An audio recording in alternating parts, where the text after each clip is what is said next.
หน้าหมู่บ้านอันอุดมสมบูรณ์ที่เต็มไปด้วยบ้านเรือนของผู้คนและแสงแดดที่ส่องเจิดจ้ายังมีกระป้อมใส่แขวเล็กดัดอิตาลีและสาวสวยอยู่คนหนึ่งสาวคนนี้บ่ได้มีเพียงความสวยแต่นางยังดูมันขยันเพียรตื่นเด็กลุกเศร้าตั้งแต่ไกลยังบ่ทันขันเพื่อออกมาทำงานหาแนวกินให้กับพ่อขี่เมาที่มักสร้างเรื่องให้อยู่เป็นประจำเฮ้ยชีวิตเนาะชีวิตเอ้ยตั้งแต่เกิดมากก็แทบสิบ่ได้พักผ่อนย้อนคายเฮ็ดแต่เวียกแต่งานสู้มือโอ้ยปั้นใดสิมีผัวรวยน้ำเขาแน่เธอจมท่อกับชีวิตครับแต่ก็บ่เคยจมไม่พอเลยเพราะเธอเป็นลูกที่กระตันอยู่มากๆตัดภาพมาที่พ่อกำลังกลับมาแต่งานบุญพ่อเมาได้ทีแถมยังขับรถด้วยความไว1 กิโลเมตรต่อ 1 วินาทีจวดเผากะเผาเมื่ออีลาคำแพงกำลังเฮ็ดกินท่าเอ้ามีลูกสาวที่แบบนี้คนภูมิใจเพราะพ่อจะได้มีเวลาไปเมาพ่อขับรถด้วยความเพลินด้วยความมึนและเมาของเขาจึงเฮ็ดให้ตาผ่ามัวและเสียสมดุลในการขับเขาเริ่มสงสัยแหละครับว่าทางหน้าเขาที่เขามุ่งไปนั่นคือถนนหรือบ่เฮ้ยไปซ้ายหรือไปขวาถามจริงอ่ะโอ้ถนนอยู่ทางกลางนี่เองเขาคิดว่าถนนคือตรงกลางจึงขับรถดิ่งไปตรงที่กำแพงเฮือนเขาและทันใดนั้นรถก็ไปต่ำกับกำแพงเขาอย่างจังโอ้ยปวดผู้ใดเอากำแพงมาบังถนนวะเห็นนั่นดีบ่ได้ผิดกฎหมายเฮ้ยพ่อคิดว่านี่เป็นหนทางและมีคนเอากำแพงมาลัดไว้แต่เขาเข้าใจผิดแล้วครับพ่อเขาได้เงยหน้าขึ้นมาเบิ่งเขาก็ได้พบกับบ้านหลังใหญ่และบ้านหลังนั้นก็น่าจะเป็นบ้านของเศรษฐีเก่ามันเหมือนกับจะบ่มีคนอยู่พอมีทั้งพุนทั้งเครือไม้ก่อนี่มันเฮือนคนเหรอวะเนี่ยโอ้เฮากับเมาต้นขาสติปานนั้นเนาะโอ้ฮะอุ้ยมากล้วยง่าวได้เนี่ยโถหน่วยบางใหญ่ก็สิแสบขนาดเนาะเป็นจังสี่เอาเมื่อให้ลูกสาวกินดีกว่าบางแล้วเฮือนหลังนี้ก็คือสิบ่มีคนอยู่ดอกเอาขอจักหน่อยเด้อขอจักหน่อยนึงก็คงสิบ่มีไปว่าดอกเนาะทันทีที่เขาใส่มือไปแตะกับกล้วยง่าวใส่พันพลังเศษทันใดนั้นแผ่นดินก็สั่นไหวขึ้นทันทีเกิดยังขึ้นนะชายเฒ่าตกใจมากกับสิ่งที่เขาเห็นอยู่ต้องหน้าเพราะนี่คือทรายหลังยักษ์ตัวเขาบึกบึนป้านจอนสีหน้าแถมหน้าเขาก็ยังเต็มไปด้วยขนเหมือนกับลิงกังได้มาปรากฏตัวยื่นต่อหน้าเขาและพูดจาด้วยความโมโหไปว่าบังอาจมาลักมากล้วยสายพันธุ์พลังเศษของข่อยเองอยากตายเหรอเนาตัวอะไรอ่ะเก๋คือบ่เคยเห็นว่าเจ้าเป็นคนหรือลิงเนี่ยแต่ว่าขอโทษหลายๆเด้อที่ว่าคอยบ่ฮู้ว่ามะกล้วยนี่มันมีเจ้าของแล้วนะเฮ้ยเอ็งเข้ามาในคฤหาสน์ของข้าทำลายประตูรั้วของข้ายังจะมีหน้าว่าบ่ตั้งใจอีกเหรอและโทษสำหรับเอ็งก็คือข้าจะเอาเอ็งไปต้มซุปใส่ใบมะขามอ่อนเนาผมเฒ่าแล้วมันบ่แซ่บดอกน้ำก็บ่ได้อาบมา3 วันแล้วโคตรเหม็นกุยได้โปรดไว้ชีวิตของข้าด้วยข้ามีลูกสาวที่ต้องดูแลลูกสาวคอยซื้อกำแพงเธองามปานแต้มแถมยังขยันเฮ็ดเวียกเฮ็ดงานอีกด้วยถ้าบ่มีคอยลูกสาวคอยสิเบิ่งแย่งไผปล่อยคอยไปให้ลูกสาวคอยเลี้ยงต่อเธองามปานแต้มเฮ็ดเวียกดูอีกด้วยเหรอถ้าลูกสาวเองขยันปานนั้นได้ข้าจะไว้ชีวิตเองก็ได้noแต่ข้ามีขอแม่ขอแม่อีหยังล่ะครับใช่ผมไปหามะกล้วยมาให้บ่ครับเอ็งกลับไปบอกลูกสาวของเอ็งให้มาเป็นแม่บ้านคัดดอกเอ็งทำลายข้าวของของข้าเอ็งต้องชดใช้ถ้าหากถึงมื้ออื่นเช้าบ่เห็นแม่สาวคนนั้นมาขอประตูบ้านข้าจะไปพังบ้านเอ็งให้ลาบเป็นนาดกองและเตะเอ็งตับปีนยันแล้วนั่นแหละครับชายหลังยักษ์หน้าขนผู้เยี่ยมโหดเขาบ่ยอมปล่อยให้ตาเฒ่านั่นกลับไปฟรีๆจึงสั่งให้เขากลับบ้านไปเอาลูกมาเป็นแม่บ้านคัดดอกแทนลูกรอพ่อกลับบ้านบ่เห็นพ่อกลับมาเฮือนก็สงสัยครับว่าพ่อไปไสเพราะปกติเวลานี้พ่อจะกลับบ้านอีพ่อไปไสวะเวลานี้ปกติพ่อสิมาแล้วอีหลาคำแพงเอ้ยพ่อสิบ่ได้อยู่เห็นหน้าเจ้าอีกแล้วพ่อสิถูกลิงจับเอาไปต้มใส่ใบมะขามอ่อนแล้วลูกว่าอีหยังนะพ่อผู้ใดกล้าเอาเจ้าไปต้มหรือว่าอีพ่อไปเส้นเหล้าขาวเขาแล้วบ่มีเงินใส่อีกแล้วมันบ่แม่นหรอกลูก อีพ่อเมาก็เลยขี่รถไปตำกับแพงคฤหาสน์บ้านเขาแถมอีพ่อยังสิไปลักมะกล้วยง่าวใส่พันธุ์ฝรั่งเศสมาให้เจ้าอีกด้วยแต่พ่อบ่คิดว่าเจ้าของบ้านมันสิมาเห็นมันก็เลยสิเอาผิดพ่อให้ได้ มันสิมามั่งเฮือนเฮาอีหล่าเอ้ยแล้วชายผู้นั้นคือไผล่ะพ่อมันแม่นไผข่อยอยากฮู้บังอาจมาเฮ็ดกับพ่อข่อยปานนี้ตัวมันใหญ่เท่าลิงแถมหนามยังมีขนอีกด้วยมันบอกกับพ่อว่าถ้ามื้ออื่นเช้าพ่อบ่ทรงจะไปเป็นแม่บ้านคัดดอกมันสิมาเฮือนเฮามันสิพังเฮือนเฮาให้แปลนเอิดเถิดอีพ่อขอโทษได้หลายลูกพ่อสร้างปัญหาให้ลูกตลอดเฮ้ยก็แค่ไปเป็นคนรับใช้แม่นบ่พอก็ดีกว่ามันสิฆ่าพ่อหั่นแหละวะเดี๋ยววันพรุ่งนี้ข่อยสิไปเองสิไปเบิ่งหน้ามันว่ามันสิโหดส่ำใดและข่อยนี่ล่ะสิปราบมันคำแพงอดบ่ล้นทนบ่ไหวเขาสูนขึ้นมากๆที่ฮู้ว่ามีคนจะเฮ็ดกับพ่อของเขาป่านนั้นและเมื่อมาถึงรุ่งเช้าของวันถัดไปคำแพงก็ได้มาตามนัดเขาบ่มีความกลัวแม้แต่น้อยและเดินมุ่งตรงเข้าไปในบ้านโดยความเด็ดเดี่ยวเขาบ่สนเลยว่าคนที่อยู่ในบ้านหลังนี้จะโหดส่ำใดเฮือนหลังนี้มีคนอยู่บ่หรือว่าบ่มีคนมีแต่ลิงกังไขประตูให้เข้าไปแน่ข่อยมาเฮ็ดเวียกตามนัดแล้วเนี่ยเฮ้โตขึ้นลูกสาวไอ้แกนั่นแม่นบ่อันเว้าและแนมหน้าเอ็งบ่ย่านข้าจับหักคอติเอาบ่ให้แนมหน้าจะให้แนมสันแข็งซะบ่ถามว่าย่านบ่ก็ย่านอยู่ดอกข้าว่าแล้วว่าไผก็ต้องกลัวข้าขอย่านขี้เหงื่อกล้องอยู่ในบ้านเจ้าหลายกลัวปาดดิโธนี่จะอยู่ได้จังได๋ล่ะเนี่ยมากระแลงข้อเขาสิอักเสบกันย้อนขี้พุ่นบ้านเจ้านี่ล่ะคำแพงมองเข้าไปในตัวบ้านเขาแทบบ่อยากเชื่อสายตาครับในบ้านที่ใหญ่ปานลาดสว่างกลับมาหกเหือปานหั่งหนูแบบนี้แต่ว่าสิ่งที่น่าตกใจไปกว่านั้นบ่แม่นเฮือนหกดอกครับแต่มันคือคำแพงบ่ย่านชายตัวใหญ่และเหี้ยมโหดปานนี้จนตัวชายคนนี้เองก็ต้องตกใจหาโตบ่ย่านเฮาติ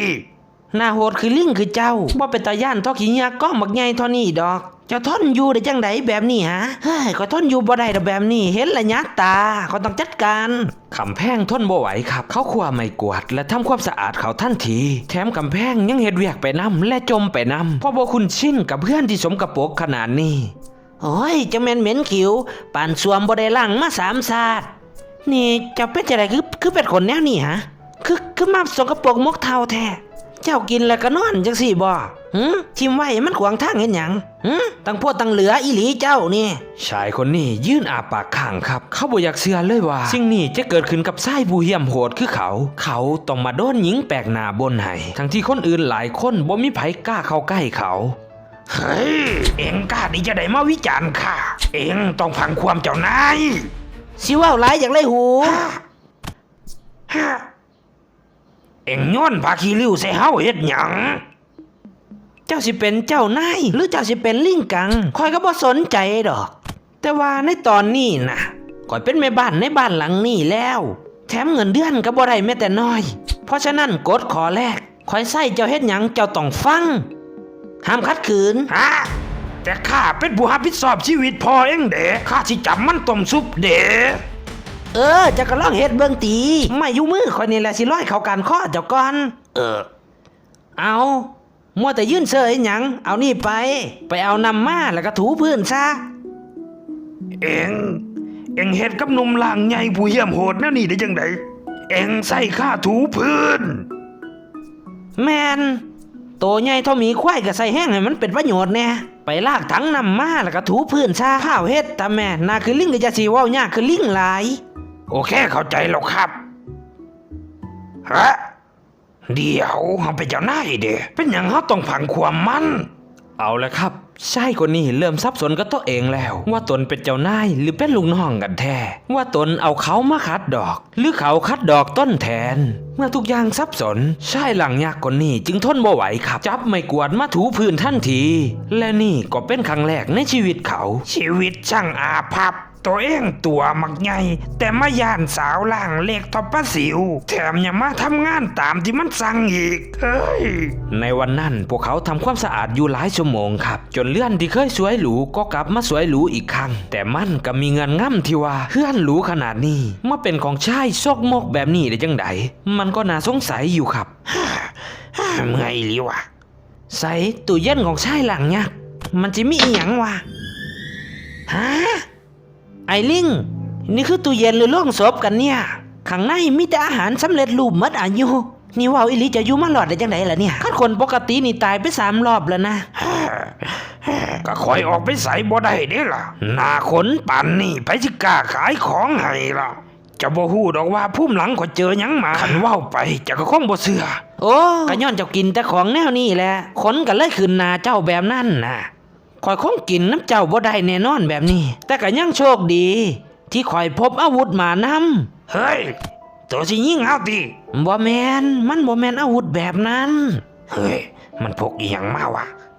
เฮ้ยผู้หญิงคนนี้คือเป็นตาย่านแท้ ทันทีที่ชายคนนี้ได้ยินคำว่าอาวุธเขาก็ตกใจและย่านกลัวครับย่านผู้หญิงคนนี้จะทำลายเขาเพื่อให้ตนเป็นอิสระแต่ว่ามันบ่แม่นแบบนั้นเลยในท้องนั้นมีวัตถุดิบทำอาหารที่คำแพงตั้งใจเตรียมมาเขาตั้งใจทำมันอย่างสุดสีมือครับเพราะหูว่าชายหลังยักษ์บ่ได้กินของดีมาดนแล้วแต่ว่าชายหลังยักษ์ก็ยังเล่าแห้งอยู่ครับว่าข้างในอาจจะเป็นอาวุธลับ เอาเสร็จแล้วไอ้ลิงมาติมากินน้ำกันเนี่ยเฮ็ดจุดที่มือเลยเด้ ชายหลังยักษ์แนมเบิงด้วยความหิวแต่ก็เต็มไปด้วยความระแวงเขาจึงบ่ยอมกินถึงจะหิวส่ำใดก็ตาม ไม่ข่อยย่านกินแล้วสิบ่พื้นขึ้นมาข่อยบ่กินดอกจังไดก็บ่กินข่อยบ่กินเด็ดขาดถ้าจะบ่กินให้ข่อยเบิ่งนั่นน่ะกินแม่พาวกินรถเจ้าน่ะพาวเดี๋ยวนี้ได้กินรถ คำแพงเมื่อได้ยินไอ้หลังยักษ์ว่าแบบนั้นเขาก็รีบกินให้เบิงด้วยความอร่อย อร่อยแม่สีมือนี้คือขึ้นแต่ว่าปรุงรสชาติได้พอดีเป๊ะๆตามใจโลเด้อถ้าเจ้าย่านหลายก็บ่ต้องกินขอจะกินเอง ไอ้ยักษ์เห็นแบบนั้นก็หูว่าปลอดภัยแต่ก็ยังลีลาอยู่ครับบ่ยอมเขาไปกินเพราะกลัวเสียพร้อมจนกระทั่งเสียงท้องของเขาห้องดังป้านน้ำเดือด โอ้ยหิวกับมาทอจะสิลีลาหลาย หัวลีลาก็ยังว้าวใส่อีกเนาะเฮ้อกินก็ได้วะ ปาดไปพากินแบบนั้นเนาะเขาให้กินแต่ข้าวบ่ให้กินถ้วย มันหิวป่านนั่นติอ้าวนี่เห็นหยังล่ะก้างปลาว่านติดข้อติ แซ่บแซ่บแบบบ่ฮู้สิเว้าอีแม่เอ้ยแซ่บขนาดเลย มันโอ้สิเว้าแบบไหนวะบรรยายบ่ถึงเลยตอนนี้นะแซ่บ โห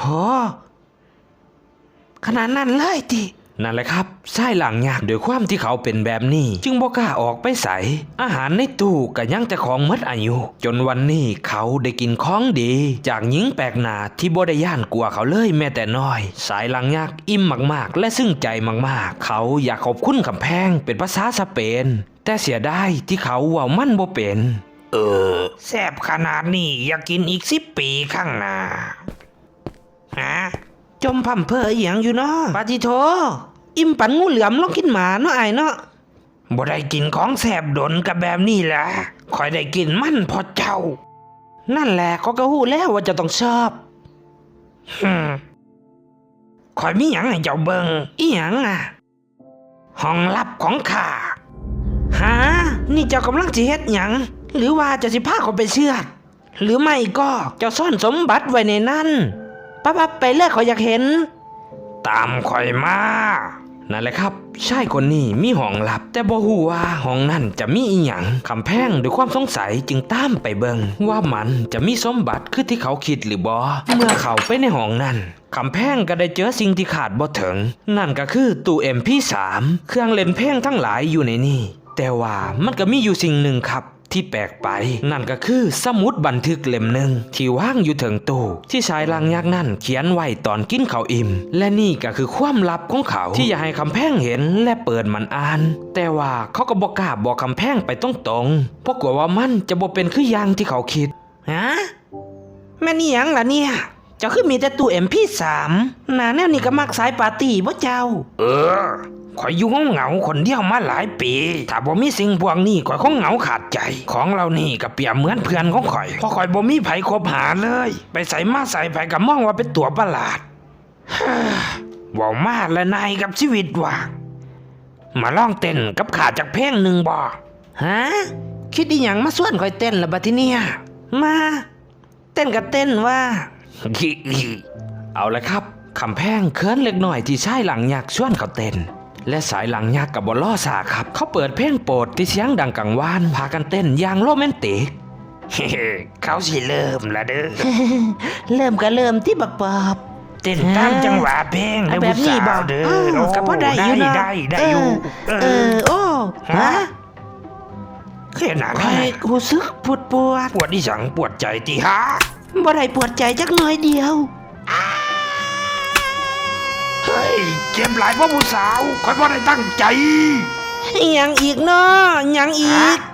หยังเบเอาตีนออกอีก บ้าเขาลืมไปได้ยังไง โอ้ยโตใหญ่แล้วยังสื่อบื้ออีกเนาะ เขาขอโทษเขาบ่ได้ตั้งใจ เขาคิดว่าโตเขาหน่อยเหมือนเมื่อก่อน กล้าว่าวเนาะโตปานสร้างนี่ นั่นแหละครับ พวกเขาง่อนกันเสียแล้ว แต่อยู่ในความง่อนนั้นคำแพงก็แอบมีใจให้หนุ่มหลังยักษ์หนุ่มหลังยักษ์ก็เช่นเดียวกัน แต่ว่าครับพอมาถึงเสาร์วันถัดไป ความโรแมนติกของพวกเขาก็เจอปัญหา พอมีแก๊งชายชะกันกลุ่มหนึ่งจะมาเอาตัวคำแพงกลับบ้าน เขามีนามว่าโจโจ คนที่แอบมากำแพงตั้งแต่คำแพงอยู่ในสายหรือเอิญอีกอย่างว่าฮักแรกเกิด พวกเขาได้หูเรื่องเล่าจากพ่อของคำแพง จึงจะมาพาคำแพงกลับบ้านเมื่อนี้โคจิเตะบักจ้อยหนาขนให้มันรู้ไปเลยว่าทินนี่ไผคุมครับพวกผมก็เสียสุดสีมืออยู่ดอกครับ แต่ว่าหัวหน้าสิพาเฮาปิ้นหัวเฮ็ดหยังตามึงบ่เห็นบ่หัวหน้าประตูไขจังปางอยู่นั่นน่ะมึงเคยเห็นโจรบ้านใดเขาทางประตู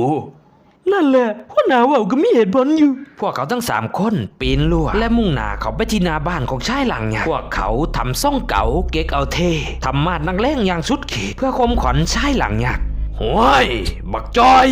บักผีปอบโตอยู่ใสออกมาหาข้าเดียวนี่กล้าดีจะได้มาลักพาตัวคำแพงยอดยะหยีของข้ามาขังไว้ออกมาเจอลูกเตะการข้อของกูเดียวนี่เว้ยใช่แล้วครับลูกพี่รีบจัดการมันเลย เอาให้มันสูญพันธุ์ลิงกังไปเลยให้ผมเตะตับมันเลยบ่พี่ใจเย็นไหนมันออกมาก่อน ผู้ใดมาห้องเสียงดังวะเฮ้ยพวกเองมาโวยวายหยังอยู่หน้าบ้านข้าพวกเองอยากตับปีนเหรอ โอ้ลิงตัวไร เฮ้ยคอยหูแล้วว่าเป็นหยังเขาจึงเอิ้นว่ามันมักลิงหน้าขนพอมาเห็นตัวเป็นๆก็ถึงกับเข้าใจขนดกปั้นแปลงคัดสวมเลยว่าแถมใบหน้าก็ยังคือลิงกังอีกด้วย เจ๊กเอามากล้วยบ่เฮ้ยหยุดเดี๋ยวนี้มักโจไอ้ล่างยักษ์เพิ่นบ่แม่นลิงเพิ่นแค่นาออกจะคือลิงซื่อๆพวกเจ้าหนีไปโลดข่อยอยู่ที่นี่สบายดีเพิ่นบ่ได้ทำลายอีหยังข่อยเลย Oh no ว่าจังไดนะคำแพงเจ้าร้อนไปแล้วติจะเบิ่งหน้าไอ้ตัวประหลาดนั่นสิแนมไปเธอใดก็ขนขิ้งลูกจะบ่ควรเข้าใกล้คนแบบมันให้เปื้อเปื้อนมากับข้าเถอะคำแพงมาอยู่กับคนหล่อๆอย่างอ้าย พวกเองรีบหนีไปจากบ้านข้าก่อนที่ข้าจะหักข้อพวกเองทำไมมักซัวเจ้าโจได้ลั่นว่าจ้าทิมแท่งใจของชายหลังยักษ์ว่าจ่าของพวกเขาเฮ็ดให้ชายหลังยักษ์คิดทบทวนว่ามันก็จริงที่เขาบ่เหมาะสมกับคำแพงเลย ไอ้ยักษ์เอ้ยจะสิไปใส่ใจกับคำเว้าพวกนั้นเลยมันก็แค่เด็กกระโปรงเตะขี้พุ่นแถวบ้านมันก็ว่าวถึงแล้วล่ะคำแพงข้ามันก็แค่ตัวประหลาดข้ามันคือลิงกังนาขนเอ็งบ่ควรเข้ามาอยู่ใกล้ข้า อ้าวไอ้ยักษ์จะเป็นเอียนอีหยังล่ะเนี่ยก็บ่ได้รังเกียจเจ้าคือพวงมันเด้จะมาตะคอกใส่เขาแบบนี้เฮ็ดหยังฮะ หุบปากข้าเริ่มลำคาญเองแล้วไม่ให้ได้บ้านข้าวุ่นวายข้าวของข้าสะอาดเกินไปมันบ่แม่นสไตล์ข้ารับไม่ได้เอ็งรีบใส่หัวออกไปจากบ้านข้าเดี๋ยวนี้ไปไปก็ไปว่า คำแพงเมื่อเจอคำเว้าของชายหลังยักษ์เขาก็น้ำตาซึมเก็บกระเป๋ากลับบ้านแต่เขาบ่ฮู้เลยว่าแท้จริงแล้วนั่นชายหลังยักษ์บ่อยากให้เขาต้องมาเปื้อเปื้อนกับการที่จะต้องมาอยู่กับลิงหน้าขนคือเขาไอ้ยักษ์ห้องไห้ด้วยความเสียใจครับที่เขาต้องพื้นเว้าคำรุนแรงไป ตัวข้ามันบ่เหมาะสมกับคนดีๆคือเขา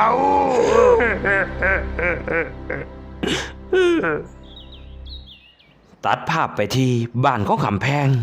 งเมื่อกลับมาถึงบ้านเขาก็ห้องไห้เสียใจทั้งว่าเขาจะได้เป็นอิสระบ่ต้องเฮ็ดเวียกคัดดอกอีกต่อไปแต่ว่าใจของเธอก็อยู่กับอ้ายหลังยักษ์ไปแล้ว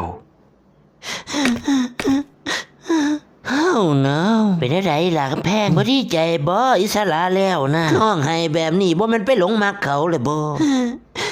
คนใจดำคนอารมณ์แปรปรวนข่อยอุตส่าห์เฮ็ดซุปมะเขือคืนให้กินถูเฮือนให้จนเหลือมาบเป็นหยังเขาขึ้นเลยค่อยนี้อันพ่อเว้าละเซยทำเป็นบ่ได้ยิน คำแพงเสียใจมากครับด้วยความเสียใจขนาดนั้นเขาจึงได้จับเอากระเป๋าของเขามาวี่ถิ่มเพื่อระบายอารมณ์แต่แล้วครับเขาก็ได้พบกับสมุดบันทึกเป็นสมุดบันทึกของชายหลังยาคำแพงได้มันมาในตอนที่ทำความสะอาดห้องดนตรีเขาคิดว่าเป็นของที่ถิ่มแล้วเลยเก็บไว้เพื่ออ่าน เฮ้ยนี่เฮาเก็บใส่ถุงตอนใดวะนี่ข่อยได้มาจากห้องดนตรีนี่ใส่วะมันคือสมุดอีหยังในหน้าสมุดเขียนว่าได้อาลีคนรอแต่ว่ามันช่างคัดกันกับชายหลังยักษ์มากๆหรือว่านี่อาจจะไม่ใช่สมุดของเขาไดอารี่ของคนรอหรือว่านี่มันไม่ใช่สมุดของเขาโดยความสงสัยคำแพงได้เปิดอ่านสมุดนั้นมันได้เขียนว่าจากเสียจอยคนที่เคยรอแต่ตอนนี้ตัวใหญ่ปันลิงกังเพราะข้าถูกสาบจากการที่ข้าเคยไปขโมยมะกล้วยง่าวสายพันธุ์ฝรั่งเศสของพ่อมดลิงกังตนหนึ่งมันจึงสาบให้ข้ากลายเป็นชายตัวใหญ่หน้ามีขนและพอมาถึงวันบุญบังไฟในวันที่26ทันทีที่บังไฟลูกสุดท้ายได้แต่ข้าก็จะเป็นลิงกังร่างสมบูรณ์แต่ถ้าหากมีหญิงคนใดที่มาบอกฮักข้าด้วยรูปลักษณ์ที่เป็นอยู่ในตอนนี้คำสาปก็จะถือค่ายลงและข้าก็จะกลับมาเป็นเสียจอยที่รอเหล่าเหมือนเดิมแถมเสียจอยคนนี้ยังมีบันทายอันเซ็กซี่อีกด้วยนี่ไอ้ยักษ์เขาเป็นเสียจอยผู้ล่อเราเอาการเหรอเฮ้ยพ่อบางไผ่ลูกสุดท้ายในวันที่26ได้แต่เขาก็จะเป็นลิงกังร่างสมบูรณ์ฮะนี่มันแย่แล้วพรุ่งนี้ก็วันที่26แล้วนี่นั่นแหละครับกำแพงได้หูความจริงทั้งหมดว่าชายหลังยักษ์นาคนนั่นคือเสียจอยผู้ล่อเหลาเอาการแถมเขายังบอกอีกว่าเขามีบันทายอันเซ็กซี่แต่ว่าแต่หากบุมีไผมาบอกฮักเขาด้วยความฮักจริงจากสภาพในตอนนี้เขาก็จะเป็นลิงกังร่างสมบูรณ์หรือเอิ้นอีกอย่างหนึ่งว่าอัลติเมทลิงกังตัดภาพมาที่ปราสาทของชายหลังยักษ์เขานั่งเศร้าโศกซึมผอมมองอาหารที่อยู่ตรงหน้าและคิดถึงอาหารที่กำแพงได้เฮ็ดให้ชีวิตของเขากลับมาอับเฉาเหมือนเดิมมันจะบ่มีสิ่งที่เฮ็ดให้ใจของเขาเบิกบานได้อีกแล้วจืดชืดปลากระป๋องเสียคุณที่เคยกินในตอนนี้ข้ากลับมากินบ่ได้อีกแล้วแต่วันนี้ข้าต้องกลับมากินให้ได้เพราะปนมะเขือคืนที่ข่อยมักมันจากไปเสียแล้วและพอมาถึงวันพรุ่งนี้พ่อบางไพ่ลูกสุดท้ายแตกข้าจะเป็นลิงกังหลังสมบูรณ์และจะบ่มีไผเขาไก่ข้าได้อีกแล้ว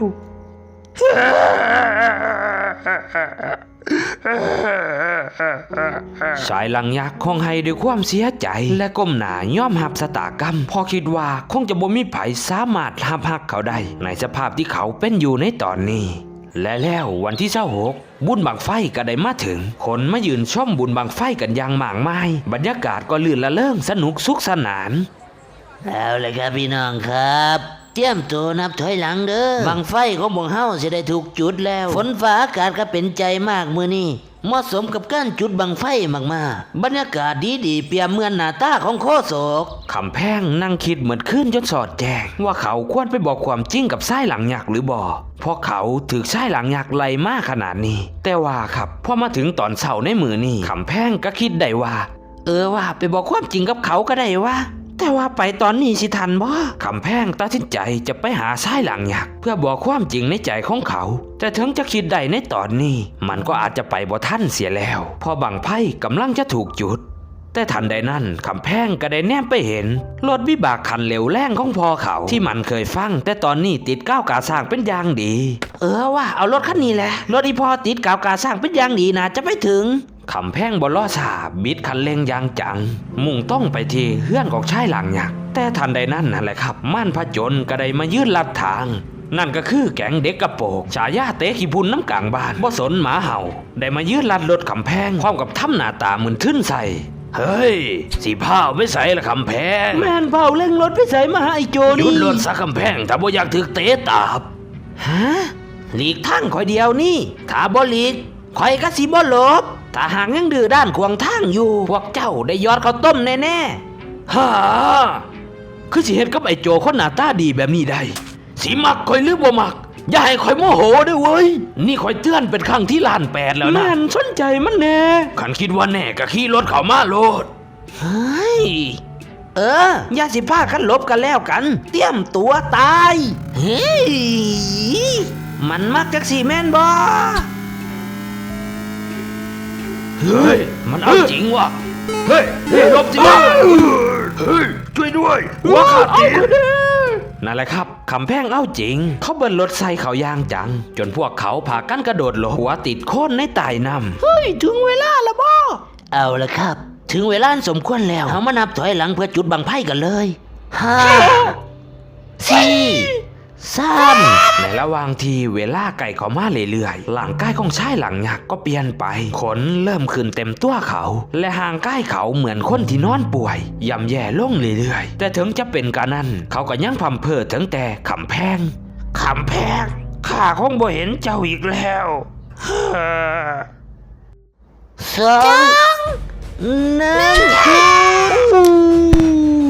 ทันทีที่โคศกได้สั่งจูบังไฟก็ได้ลอยขึ้นฟ้ากันเป็นสายกำแพงเล็งรถสุดขีดแข่งกับบังไฟที่ลอยขึ้นฟ้าและแตกอยู่เรื่อยๆและมันก็กำลังจะถึงลูกสุดท้ายแล้ว ไอ้ยักษ์เอ้ยจะอยู่ที่ใดหาข่อยมาช่วยจะแล้วเนี่ยเป็นอย่างสภาพจะคือเป็นจักสันคำแพงหนีไปแล้วข้าจะกลายเป็นลิงแล้วข้าอาจจะทำลายเจ้าได้ไอ้ยักษ์ข่อยฮักเจ้าที่จิตใจทั้งเจ้าชินาคือลิงบ่มีคนขอบแบบนี้แต่ภายในของเจ้าเป็นคนดีบ่ได้ดูลายทันทีที่คำแพงบอกหักก็เกิดปฏิกิริยากับชายหลังยักษ์ค่อนสีขาวโผล่ขึ้นและเขาก็หายไปแต่ทันทีที่คำแพงได้หันหลังไปดูเขาก็ได้พบกับชายคนหล่อตั้งแต่เล็บขบจนหอดเส้นผม และนี่ก็คือเสียจอยสายที่ถูกเคยสาปให้เป็นลิงแม่นผู้ใดล่ะเนี่ยก็มารอบาดใจเถอะเนาะคำแพงถ้าบ่ได้เจ้าก็คงเป็นลิงไปแล้วแต่งงานกับข้าเถอะแต่งกับแต่งจ้ะพี่ นั่นแหละครับในที่สุดพวกเขาก็ได้สมหวังกันย้อนความหักของคำแพงที่บ่แค่หน้าตาจึงให้ได้เสียจอยคนนี้กลับมาเป็นหลังเดิมของตนเองได้พวกเขาได้แต่งงานกันและจัดงานอย่างยิ่งใหญ่ท่ามกลางฝูงชนที่มองดูด้วยความยินดีและจากนั้นมาเรื่องเล่าของพวกเขาก็เป็นที่เรื่องลือกันในน้ำที่ว่าโฉมงามกับลิงกัง